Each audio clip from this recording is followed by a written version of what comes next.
T Smalls, what it do, what it do. What's going on, weatherman? How you doing, sir? It's a beautiful day in the neighborhood, but I'll let you sing that in a little bit. We have the Miss Lovely from the Motor City, Miss Freda Payne in the house. T Smalls, go ahead and give her a round of applause. Do it the right way. Hi, how are you doing? Hello, You're doing pretty good. How you doing? I'm good. I'm doing good. How are you guys? You back east, right? Yeah, we back. T Smalls, don't worry about it. Yeah, we back east all the way in the beautiful state of Florida. Oh, Florida. Oh, you're down on southeast rather. Yeah, southeast, that is. Yes, So it's nice and warm. It's nice and warm and humid down there. Yes, ma'am. Yes, ma'am. Yes, ma'am. T Smalls, show us some love. Man, we talking under the tree. T Smalls, sing her a little song. How you do it down southeast? It's a beautiful day in the neighborhood, and we got Miss Freda Payne under the tree with us tonight. It's gonna be good. Hi. One time for your mind, two times for your soul. I am the weatherman, Miss Freda Payne. T Smalls in the house. Welcome to the Let's Talk Under the Tree podcast. We'll be back in 33 seconds. Kingpin Music.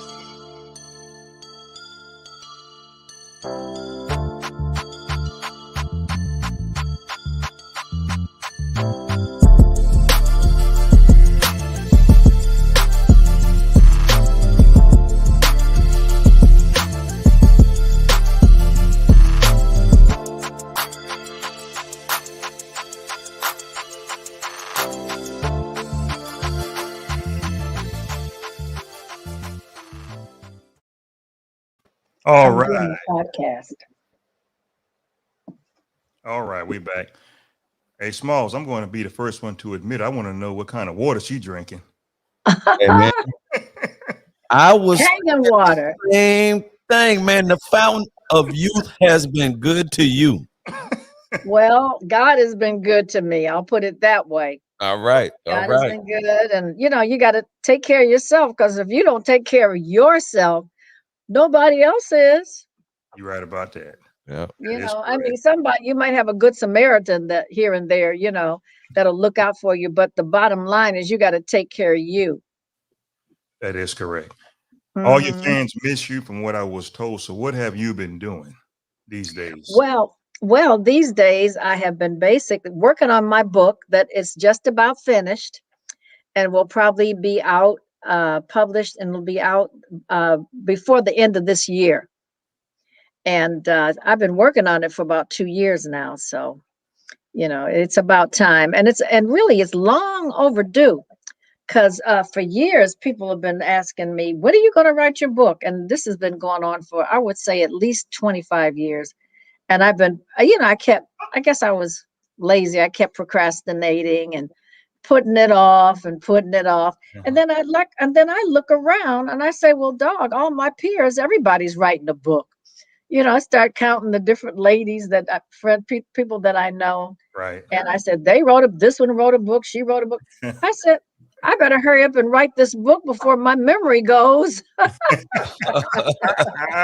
Wow. And I'm not kidding. That's for real. Yeah. Right. Uh-huh. You have some comments coming in. Hey, Smalls, what they say? They're going to give her flowers while she's living. Early 70s, around that time, always has been a beautiful woman. You always have been a beautiful woman. Yep. Well, thank you very much. Since I've been grown, that is, because when I was a kid, I think prior to being 12 years old, like when I was a kid back in 7, 8, 9, I was an ugly duckling. Oh wow. Oh man, Yeah, I I was can't. I don't ugly. believe That's And it. hard then to I believe. blossomed. That's hard to And believe. then, yeah, no, but then I blossomed when I became into, puberty and became a teenager. I blossomed. Okay. Yeah, Well, you keep on blossoming. Oh I'm yeah. trying. I'm trying. Yeah, I know people in my age group, everybody's getting knee replacements, hip replacements, and then I just recently had a shoulder replacement, believe it or not. Oh man. man. Wow. Yeah. Yeah. Yeah, but it's all right. A few years ago they couldn't do that. And now they can do that. Remember when they couldn't, there was no such thing as a heart transplant or Right. kidney Yeah. transplant or liver. Now they can do that now because of development and modern technology and how we've progressed as mankind has increased his knowledge in the medical field. Yeah, all that stuff is possible now. Of course, there's still some things we can't do, but just give it some time. Right. Yeah, at least that's it's going in the right direction to help people, man. Uh, Yeah. help people survive longer, help people keep up with their health and everything, man. So yeah, that's Hmm. wonderful. Hmm. Right. Let me ask you this: at your age, have you changed your diet a little bit as far as what you eat? Well, yeah, I have really because there was a time, as you get older, like if you're in your teens, or when I was in my teens, my mother cooked for me a lot, and then I cooked. And my mother was more into like the Southern style of cooking, a lot of pork, uh, Yeah. you know, bacon fat and all that kind of stuff. Yeah. And when she cooked her green, like vegetables, like collard greens, mustard greens, or whatever, she would overcook everything, even cabbage. And I learned the proper way to prepare things in order to not dissipate all the vitamins out of it, cook all the vitamins out of the vegetables when I was in high school and I had home economics. And that's when I learned that you're not supposed to cook cabbage until it's all the green is out of it. You know, and I actually liked it better. I liked it better Right. when they showed me you can steam it, you can like just cook it just a little bit. Just it's supposed to still be kind of green and maybe not hard or anything like that, but still have some color in it. Right. Hmm. Hey, Smalls, this comment here is really towards me and you. What did they say? So you got it going on. What you know about Freda Payne, a band of gold? Oh yeah, that's a band of gold right there. Yeah, well, Band of Gold was my first big hit record that came out in 1970, and Wow. that was a long time ago now. Yes. So, but it still is being played on some of the oldie but goodie radio stations, and people still recognize it.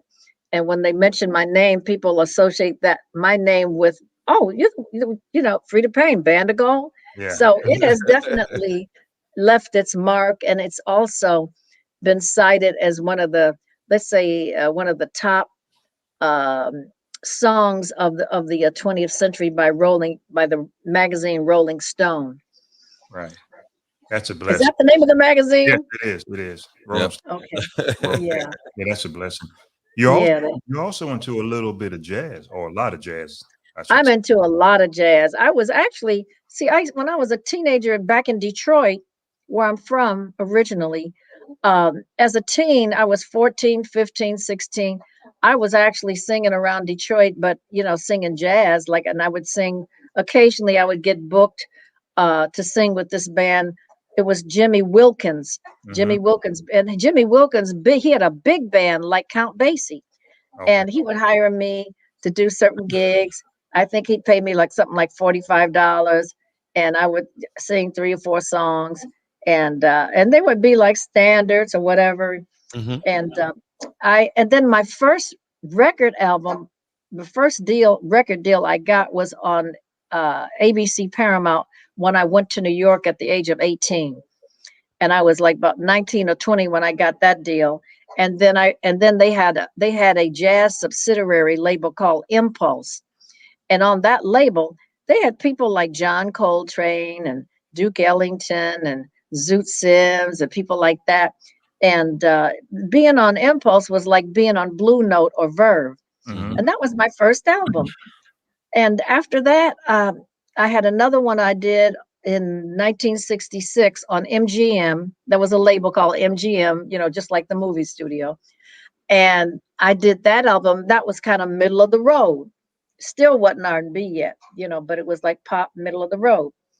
And then after that, that's when I hooked up with Holland Dozier and Holland around 1969. And then in 1970, they released Band of Gold, the beginning of 1970. And the rest was history. And then a year later, after Band of Gold became a big hit, they recorded me on a song called Bring the Boys Home. And that made a big splash. And that was my second gold record, my second big hit. And matter of fact, Bring the Boys Home. If anybody saw Spike Lee's last movie, The Five Bloods. I seen it. I seen it. Haven't seen that one Bring yet. the Boys is part of that, underscore is they're playing, in the restaurant when they're all together, when they first, arrive and they're all together. And you can hear it like being played in the background. Background. Yeah. Oh man, that's amazing. And in the jazz, in the jazz set, during the jazz set, I always wanted to learn how to do some scatting. Hey, Smalls, you know how to scat? Man, hey, I can try. Go ahead. Let me hear you scat. Go ahead. Hit it.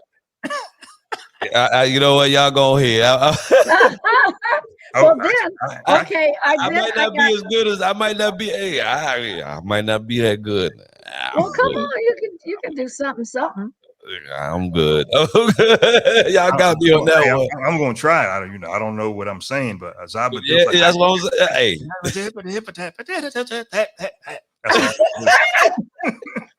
Hey, I don't want to sound I don't want to sound like Porky Pig in here, man. Okay.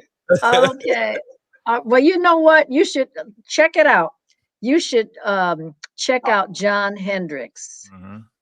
John, he's not with us any longer, but he was in a group called Lambert, Hendricks, and Ross, and they were a jazz group, and they sang some really great jazz. I mean, they really threw down, and they knew how to scat, and especially John Hendricks himself. As a matter of fact, he co-wrote. I might as well tell you now. I have a new CD. It's an EP. It's out. It's been out a few months now. Mm-hmm. But it's called "Let There Be Love," and I'll put it up here. Yeah, please do. I'm gonna blow you up now, so don't think I'm doing something funny. You ready? So we can see it. Yeah. There we go. See? Oh, that's pretty. It's called "Let There Be Love," and it's all jazz. And you know who I did 4 duets, and you know who I did a duet with? Who? Johnny Mathis. I did a duet with Johnny. I did a duet with Kenny Lattimore, and I know you know Kenny Lattimore. Oh yeah, that's my boy there. Yeah, I love him. The song we did was "Let There Be Love," and that's the title of the CD is "Let There Be Love," and then I did a duet with Dee Dee Bridgewater. Oh yeah. Yeah, she's bad. She's really good. She's really good. And then I did a duet with Kurt Elling. So it was Johnny Mathis, Kenny Lattimore, Dee Dee Bridgewater, and Kurt Elling. Now Kurt Elling can really scat. He's a scatting fool. and Dee Dee is a scatter too. She's a great scatter because she's a strict jazz singer. She's really jazz. Wow. Uh-huh. I tried. Kenny, I guess Kenny could. He did a little bit of something, but we didn't do any out and out scatting. But I could tell by the way his tonality and how he kind of like would curve his notes and improvise in the background that he definitely could scat. I'll tell you, I'll put it that way. Wow. He can scat. Wow. This next topic, T Small, someone asked a question for us. What did they say? You gonna go back to acting? You are a good actress and singer. Oh, well, thank you very much. I haven't done a lot of acting, but I have done some acting. And I do play, I've done plays. My friend Donald B. Welch. He's a playwright, writer, director, producer, and I've done some of his plays. A Change Is Gonna Come, The Divorce, and other projects that he's worked on, that I've been in. So yes, I will be definitely doing more acting. I did act. I started doing acting in the 70s. And then I did Broadway. I've done Broadway. I've done a lot of what they call legitimate theater, where I've done, I was in Jelly's Last Jam. That was back in the 90s. Yeah, that was in the 90s. Duke Ellington's Sophisticated Ladies. That was also another Broadway hit. I did The Blues in the Night. That's another musical that I've done. I've done actually several companies. When I say I've done certain things, like in Jelly's Last Jam, I did the first and the only national company, and that was a tour that lasted a year, and that was great. And then Duke Ellington's Sophisticated Ladies, I've done 6 different companies over a period of 20 years. Right. Including in Europe, Italy and parts of Europe as well. And then in this country. And then The Blues in the Night, I did about 6 companies of Blues in the Night here in LA, the Seattle Repertory Theater, Japan. We did a run in Japan. And oh boy, we here in LA, in Pasadena, at the Pasadena Playhouse, and then downtown Los Angeles, the Los Angeles Theater Center. So I've done many companies, of not just one company, but many. And so that's what I do. And then I've recorded, I've recorded so many albums, more than 20 something albums. I did, like the first one was called After the Lights Go Down Low and Much More. That was the impulse. And then I did an album when I went to Europe, and I was in Stockholm, Sweden, and that was called Freda Payne in Stockholm. Yes. And then I did an album in New York, still in the 60s, and that was called How Do You Say I Don't Love You Anymore? And that was actually all the arrangements were done by Benny Golson. And Benny Golson is another legendary jazz artist. And then and then after that, that's when I got my run on with Holland Dozier and Holland and their label. They had just left Motown, and they formed their own label in 1968. And that's when I did Band of Gold, and then The Best of Freda Payne, Reaching Out, and Contact. Yes. I did Contact, and that album got me nominated for Best Female Vocalist. Wow. And yeah, that was a good one. And also Band of Gold got a Grammy nomination as well. So I've got 2 Grammy nominations. And then after that, I went to ABC, ABC label here in LA, and I did an album entitled Pain and Pleasure, and then another one called Out of Pain Comes Love. And then I left there, and then Capitol Records signed me. And with Capitol, I did with Stairs and Whispers, and then I did Supernatural, and then I did was a Supernatural High, and then my last album on Capitol was entitled Red Hot.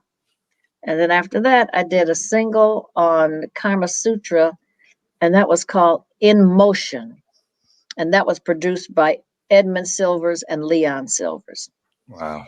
And then after that, I signed on a label called Dove Audio, and I did Out of Pain. I did, they recorded me when I had a live show downtown here in LA at the Los Angeles Theater Center in the Tom Bradley Theater. And it was called, they recorded me, and it was called Freda and Friends. It was a concert. was called Freda and Friends. And no, I'm sorry, it was called Live with Freda Payne Right. and Friends. That's what it was, Live with Freda Payne and in concert. And it was literally almost like a story of my life, put to music. Good. So, and then after that, I did my first Christmas album, my first and my only Christmas album in the 90s, and that was called Christmas with Freda and Friends.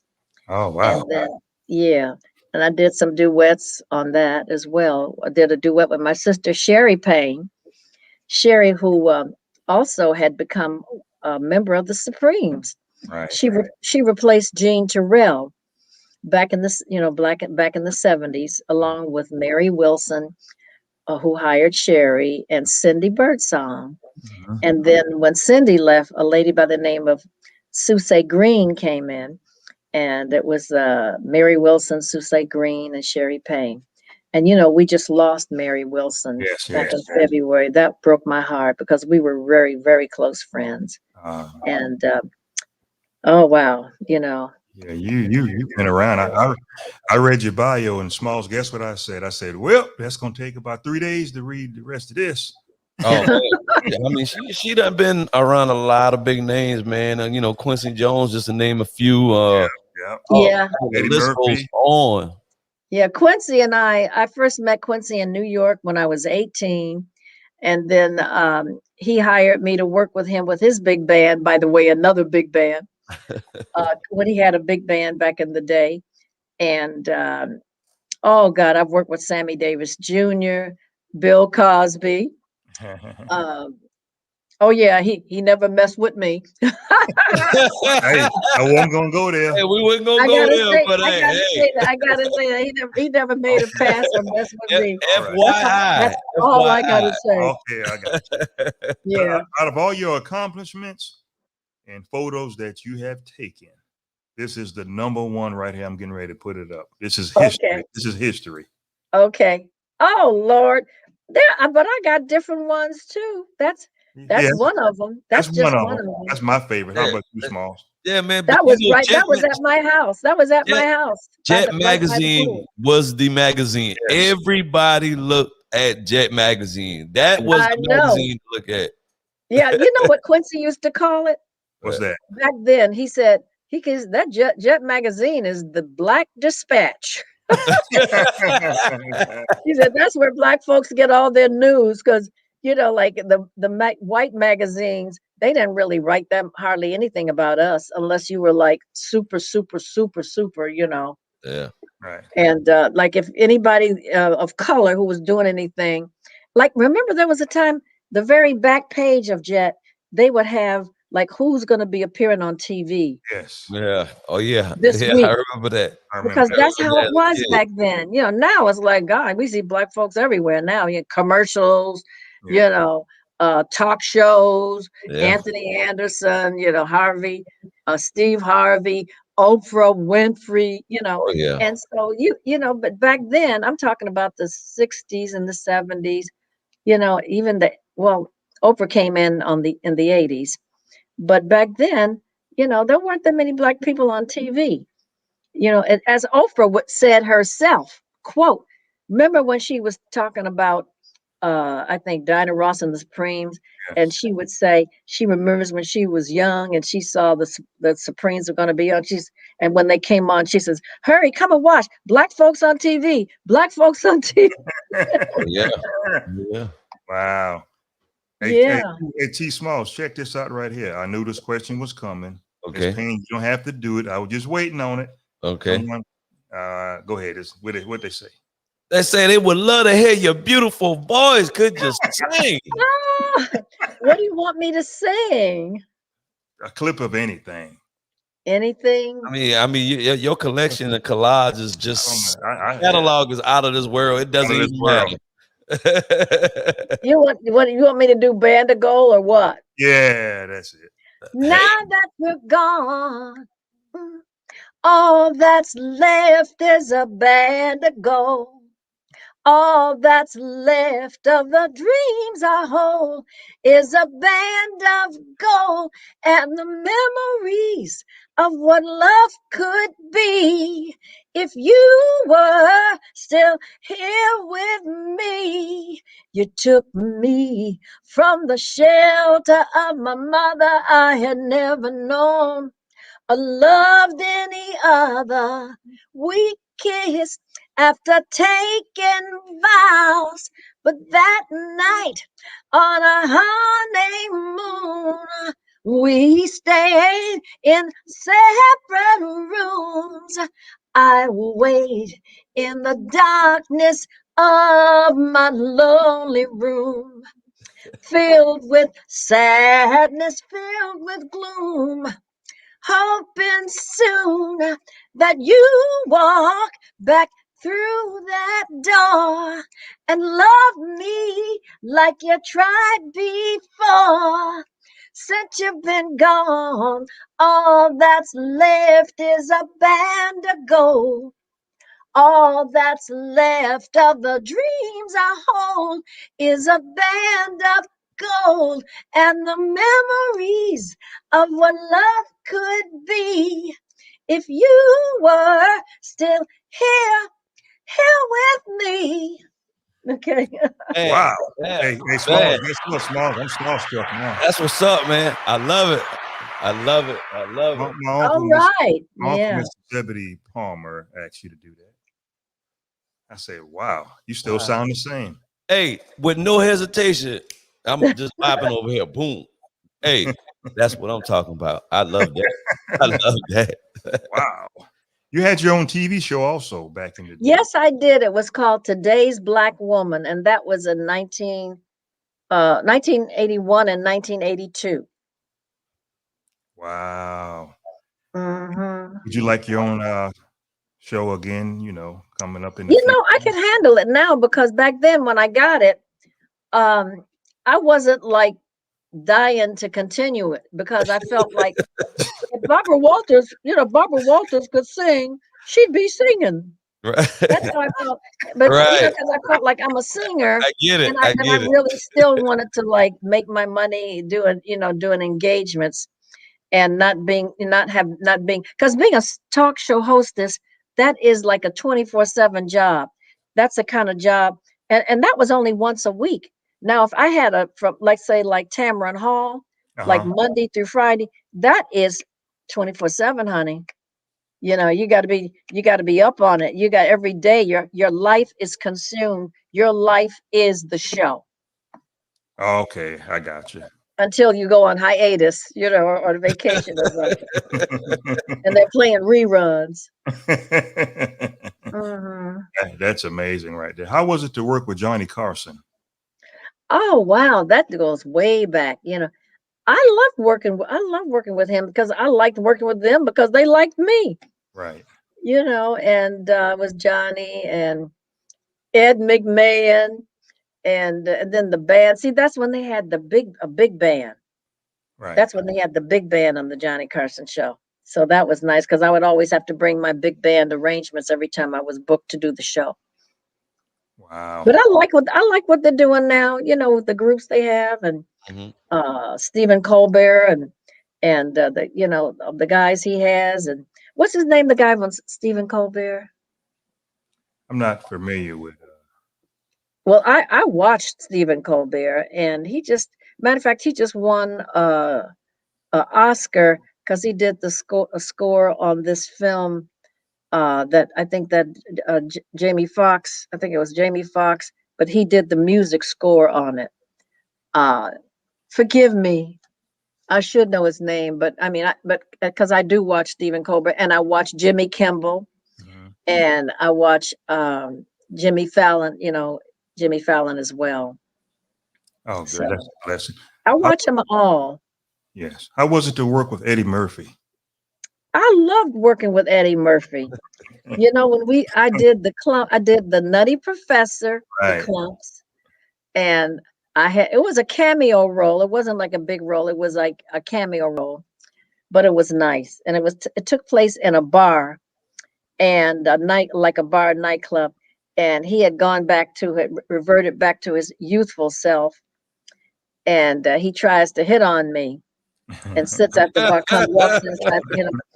And I noticed that when we were filming it, every time we took a break, and I expected him to be like on all the time, like cracking jokes or being fun.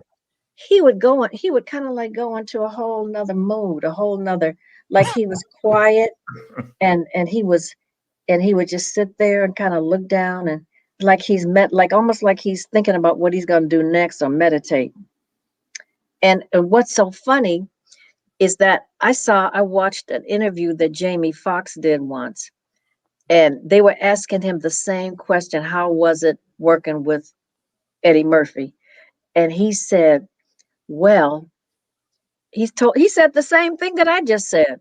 We do our scene, and he'd be all funny and everything, and all into his energy as a comedian and an actor. And when we had the break in between takes, he would go on this quiet kind of like meditative mode. And that's exactly what I experienced. So I felt good working. I felt like this is where I belong. This is, because we're all, even though Eddie Murphy's career is like gigantic and he's done a whole lot more and he's like the king as far as I'm concerned. We're still, we're still all in this game together. And then I am older than him, so it's sort of like I have a little bit of seniority. You're pulling rank, huh? You're pulling over rank. In 2017, you were inducted into the Rhythm and Blues Music Hall of Fame. Congratulations. Thank you. Congratulations. Thank you. Right. Thank you. Well deserved. Well, like you say, give me my flowers while I'm still here. Oh yeah, definitely. Yeah. Definitely. We have a Jazz Fest, T-Smalls, as you know, down here in Jax every year. We would like to see you, come down here. Someone needs to reach out to you some kind of way to, that would be great. I would love that. Real big. Jazz. Who are some of the artists you have that are participating? Bonnie Jane, everybody. It's everybody. Bonnie Jane, good. I forgot the young lady you said you work with. What's her name? You just said it a little Dee Dee Bridgewater. Dee Dee Bridgewater has been here. A little bit of everybody. Kurt Elling. Yes. He's a straight ahead jazz artist. Straight ahead. Yes. All they got to do is go to my website, FredaPayne.com, and just click on contact, and my agent's contacts are right there. Their phone number, the email, all that stuff is right there. We'll see what we can do for you. You never know. Listen, do it. Do it. I'm giving you permission. Go ahead and do it, because I would love it. I love Florida. I like Florida a lot. Yes. And I've worked Florida. I worked, different places. Down through the years. Yes. Mm-hmm. And around, what has really sustained you? Because you hear a lot of artists kind of fall off a little bit, but you still here. I'm still here. What has sustained me? Well, I guess, living right, living healthy. Also, I've been, although Father Time and different things happen in your body as you get older. Right. And last year I had a knee replacement in my left knee. And then, as I mentioned before, 6 weeks ago, I had shoulder replacement in my right shoulder. And that is a result of arthritis, which is a heredity thing. Because I've actually, when you say what's one of the keys to longevity and good health, I've been a yogi. I've done yoga for more than 40 years. And I've always been into like exercising or going to the gym, and then eating well. I'm not a vegetarian. I'm not a vegan. That is good too. But I still eat meat, and I eat pork because I love barbecue ribs. Yeah, everybody can't. Hey, it's hard to give up. It's hard to give up. But at the same time, I don't eat pork, but I understand. At the same time, I eat I eat healthy. You know, I don't eat a lot of junk foods. Every now and then I have some junk food, you know, but I don't make it a habit or a consistent thing. Um, you know, I'm not well, I do drink, but I love red wine and champagne. So Mhm. I'll have my little glass, like even not even a full glass, like maybe like a third of a glass Right. of red wine at night Occasionally. sometimes. Right. You Occasionally. know, Right. yeah, okay, you know, if somebody has a party or somebody brings a bottle of champagne, I'll have a glass of champagne. That'll be about it. I don't smoke. I never smoke cigarettes ever. Mhm. I just never liked smoking. And I'll tell you why, because my parents smoked. And it annoyed the heck out of me because I used to complain, why are you smoking again? You know, ashtrays all around. And of course, you know, that was back in those days, you know, the people from the 40s and the 50s, they smoked. Yes. Oh, And yeah. they didn't know they see the word wasn't out that smoking could cause cancer. Hmm. That didn't start coming out until, let's say, the 70s. And then people it started to be revealed that smoking could be the cause of lung cancer. Hmm. Right. Yes. Wow. And I don't know if that was the cause for my mother's cancer. She had breast cancer, and she passed away from breast cancer Sorry back to in hear that. 1977. But I don't know if smoking had anything to do with it. But I mean, I have a feeling that she had just had that gene. She had that gene because knock on wood, I've never had a problem or any sign of having cancer. And I'm just blessed. I guess God just said, it's not your turn. Yes. Yes. Good. Mm. This podcast is going to get around. I want to ask you some advice about the music industry because it's a lot of individuals. It doesn't matter the age. Music has changed from when you first started until now. Oh, yeah. What kind of advice can you give out to the individuals who wants to do this music thing or maybe a little acting? Well, hmm, well, in the music thing, because the the picture of getting into the business and how, let's say, I got into the business has totally changed. Only one thing remains true. Get in, like if you're really, just starting out, first of all, you got to hone your gift. You got to practice and do everything you can to increase your talent. But also try to get well, nowadays, see what people do now. They get on the internet. They get on YouTube, TikTok, uh, Facebook, Instagram, YouTube. And they perform, and that in some ways that's how people are getting discovered, and then from there try to get on one of these talent shows, you know like American Idol, America's Got Talent, the Voice. A lot of people have been have kind of like got their careers launched by Hmm. getting on these talent shows, because believe it or not, when I was 13, I started out. I got on a talent show that was on TV in Detroit, and it was called the Ed McKenzie's Dance Hour, and it was like Dick Clark's American Bandstand, but they Yes. also featured a talent contest with just Teddy, Teddy. That's my dog, Teddy. Okay. All right. He's yapping. He was yapping, but there Okay. was I started out on talent contest. So Okay. it was on TV called the Ed McKenzie's Dance Hour, and I was participated in the talent contest. I won, and I won the first time I was on. I was 13, and Sammy Davis Jr. was on the show. He was the featured star because he was working at a club in Canada across the river, and they had him on, and we took a picture together, and I still have it. It's going to be in my book. So black and white, 8x10. Anyway, and then 6 months later, they called me back to participate again, and I won again. And then when I was 16, I auditioned to be on another talent contest. It was called the Ted Mack Amateur Hour. That's the same talent contest that Gladys Knight was participated on when she was a kid, and she won. Yes. And I was 16. I didn't win first place. I came in second. But as a result of that, then that emanated from New York. So that was a big deal. That was by today's standards, that was like being on American Idol or The Voice. That was the contest back then. Right. We're talking 50s, late 50s. Or was it? No, 1961 or 1960. That's when it was.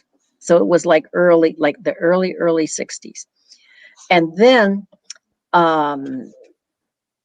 after that, I did Ted Mack. And then after that, as a result of doing Ted Mack, and we're talking about Jet again. Jet magazine did a write-up on me 2 weeks later. And I'm saying, wow, how did I get in Jet? How did they even know about me? It was just a write-up, like 2 pages. Yes. And they said, Detroit girl makes good, blah, blah, blah, blah. I said, oh my God. So one thing leads to another. Okay. One thing leads to another. And then from that point on, that's when I started getting more recognition. And then I got to audition for Duke Ellington for his big band. And then he wanted to sign me up for a 10-year contract. And that my parents weren't going to go for that. So that didn't happen. 10 years. 10 Right. years, like what? Yeah. 10 But years. then when I turned 17, see, I graduated from high school when I was 16, and when I turned 17, I got a chance to audition for Pearl Bailey. And Pearl Bailey back then, for those people who don't know who Pearl Bailey was like Queen Latifah is today. Okay. Yeah. She was like Queen Latifah is today. She was huge. She was a movie star, a theater, a television, all that, recording artist and all that. Not so much recording artist, but she was recognized as a major star. Right. And that's what that's all about. The last thing that I have for you, me and Pete Uh-huh. Smalls usually ask this question. If you could have worked with any artist that's passed away or living that you haven't worked with, that you could say, had that 100% natural raw talent, who would it be? Oh my God. Just give me one. Uh-oh. There are several, but just give me one. I know there's several. Well, I've already worked with a lot of big stars who have passed away. So I'll mention someone. I would like to work with Beyonce. Okay. Even though I could be her mama. That's a good one. No, that's a good one. I know her mother. But but it would be, and the thing is that I wouldn't be able to probably physically do what she does now because of the fact that, my body has changed, and due to certain things like a knee replacement or whatever. And, but I kind of like, I can relate to that she's a child to me. She's a child. She could be my daughter easy. Right. But I respect her talent because I saw in her, she can sing. She's got a lot of guts, and she can move. She can dance. She can move, and she does it well. And she's beautiful. Yes. She's is beautiful. Nice is. body, everything. So hats off to Beyonce. We appreciate you, Miss Freda Payne, for joining us today. Yes, we do. Is it over? I'm just I'm having I'm fun. winding down a little bit. I'm gonna give you 5 more minutes. How about that? Okay. Yes. Actually, hey, Small, she kind of looked like Beyonce, or Beyonce looks like her a little bit. And Man, I'm telling you. What if I had that lighter hair? If I had that lighter hair, you know. But then I can get I can get a wig like Beyonce. I can get a Beyonce wig. No, you are a beautiful lady. I just must tell you that you are beautiful. Oh, thank you. You guys make me feel good. Hey, T Smalls, I'm gonna do some dry snitching. Miss Payne, when you got up to whatever you was doing to get your phone straight, and you know you had your face kind of turned. T Smalls had that look in his eyes like you were very beautiful. Oh, oh wow. Hey man, I say it's like wine, it get better with time. Oh wow. All right. All right. Hey, T Smalls, say a little prayer for Miss Freda Payne before she goes. Yes. Thank you, God, man, for allowing Miss Freda Payne to be in our presence. Keep blessing her. I wish her many, many, many more years in the entertainment business. As we all go out tonight, be safe, everything. Thank everybody for watching. Amen. Thank you, Miss Freda Payne, for joining us. Amen. And Amen. thank you for that prayer. You're Are you welcome. still wearing, Miss Freda Payne? I hope you're still wearing your mask. Oh yeah. Oh yeah. I wear my mask when I go, you know, when I go out anywhere, I wear my mask because they say this thing is not over. Right. It's not over really. You know, we just have to be diligent and just watch what we do. Watch what Yes, we ma'am. Yes, ma'am. Yeah, absolutely. We appreciate you. Stay on for about 30 seconds when we get off, and we'll give you a formal thank you, if you don't mind. Oh no, not at all. And stay right there. I am Okay. the weatherman, T Smalls in the house. We just interviewed the lovely Miss Freda Payne. And guess what? T Smalls? We had a good time. This was real smooth. It's smooth like that red wine she be drinking. Oh yeah, definitely, man. Definitely. I loved it. I love it, man. It was definitely good. And yes, I enjoyed it. I enjoy. I think, Smalls, you need to start practicing on your scat. Go ahead and try.